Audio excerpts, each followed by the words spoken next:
தம்பி விஜய், எனக்கு 56 வயசு ஆகுது. என்னை விட 1-2 வயசுக்கு உனக்கு கம்மியாக தான் இருக்கணும்.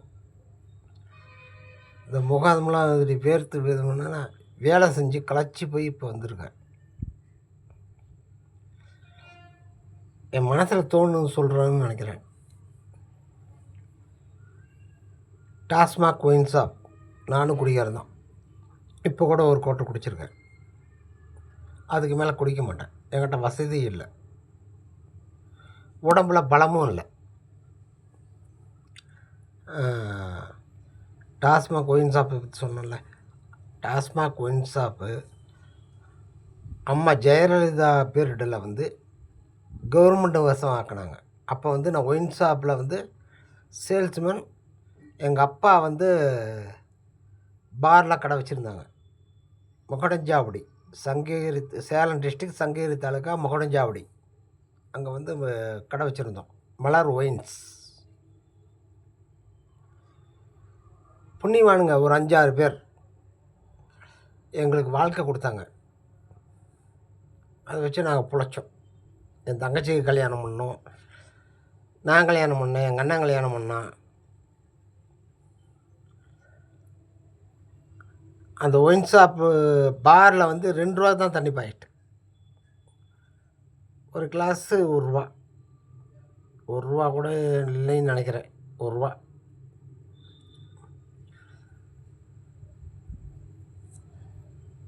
ஒருத்தன் 5 ரூபா எடுத்துக்கிட்டு 5 ரூபாலேருந்து 10 ரூபாக்குள்ளே பாருக்குள்ளே வந்தானா, 10 ரூபாங்கிறது அதிகம், ஐயோ சாமி, 5 ரூபா எடுத்துகிட்ட பாருக்குள்ளே வந்தானா அவன் சாப்பிட்டு திருப்தியாக போயிடுவான். அப்போ வந்து அவனுக்கு பிரியப்பட்ட சரக்கெல்லாம் கிடச்சிது. இப்போ அப்படி இல்லை, குறிப்பிட்ட சரக்குகள் மட்டும்தான் கிடைக்குது. கவர்மெண்ட்டு யார்கிட்ட வாங்குறீங்களோ அந்த சரக்கு மட்டும்தான் கிடைக்கும். இப்போ அப்படிலாம் இல்லை. முன்னாடி அப்படி இல்லை, அனைத்து விதமான கம்பெனி ஃப்ரெண்டுகள் சரக்கும் கிடச்சிது. அந்த பேர்லாம் கூட நான் சொல்லுவேன்.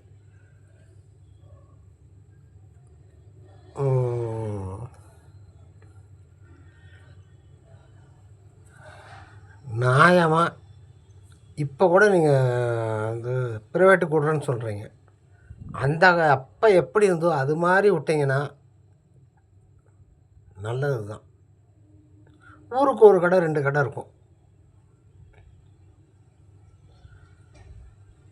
அந்த கள்ளச்சாராயம் கொஞ்சம் கொஞ்சம் விற்கும். அந்த கள்ளச்சாராயம் சாப்பிட்டு அன்றைக்கெல்லாம் எவனும் சாவலை.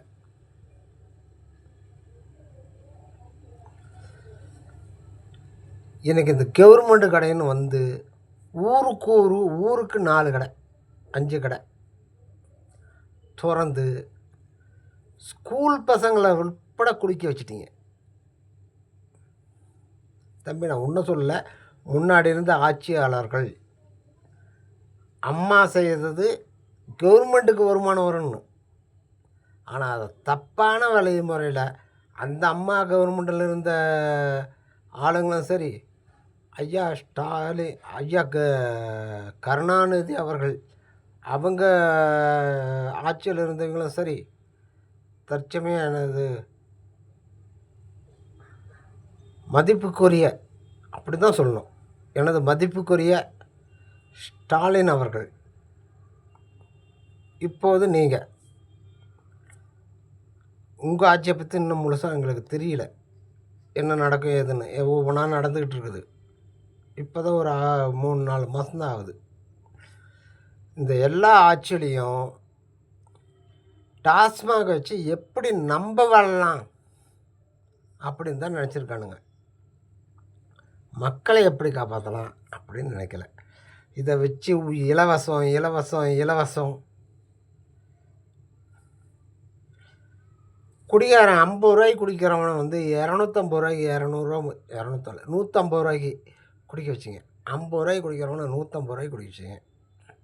அதுலேயும் 10 ரூபாய்க்கு பாட்டில் கமிஷன். நீங்கள் எடுத்திருக்கிற முடிவு என்னை பொறுத்த வரைக்கும் சரியான முடிவு தான். ஆனால் அது கரெக்டான நிர்வாகமாக இருக்கணும். ப்ரைவேட்டு குட்டிங்களா போட்டி போட்டுக்கிட்டு அவன் பாரில் அழகுபடுத்துவான், இவன் பாரை அழகுபடுத்துவான் அழகுபடுத்துவான். விலைய அதிகமாக ஏற்ற மாட்டாங்க. அதாவது பாரில் விற்கிறது.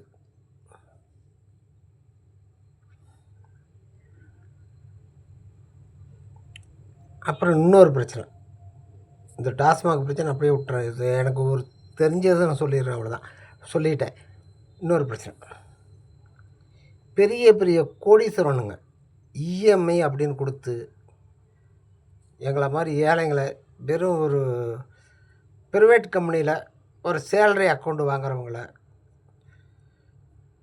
கொள்றாங்க சாமி. இஎம்ஐ அப்படின்னு கொடுத்து டிவி வாங்க, அதை வாங்க, இதை வாங்க, அப்படி இப்படி இப்படின்னு விளம்பரம் போட்டு 25,000 நான் சம்பளம் வாங்குகிறேன். 25,000த்தில் கிட்டத்தட்ட 17,000-18,000 நான் கட்டிடுறேன். 5,000 இல்லை பிஎஃப் போயிடுது, இயர்லி அட்வான்ஸு, வீக்லி அட்வான்ஸ் இதெல்லாம் போயிடுது. கைக்கு 4,000 5,000 வருது இருக்குது. 4,000 வச்சு இன்றைக்கி குடும்பம் நடத்த முடியல. அதுக்கு காரணம் பிஎஃப், இந்த இஎம்ஐ,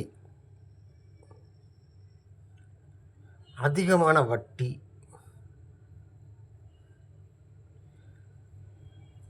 இதுக்கு கொஞ்சம் ஒரு முடிவு எடுங்க.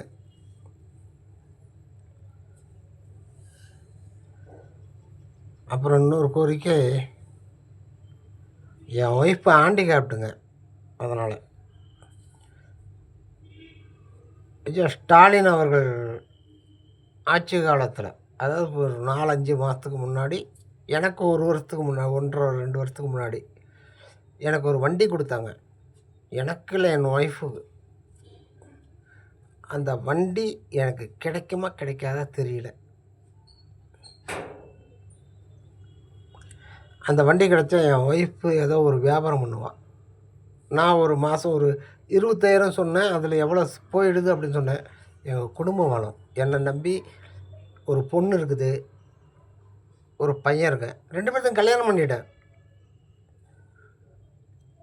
அவங்களுக்கு குழந்த இருக்குது 2 பேர்த்துக்குமே.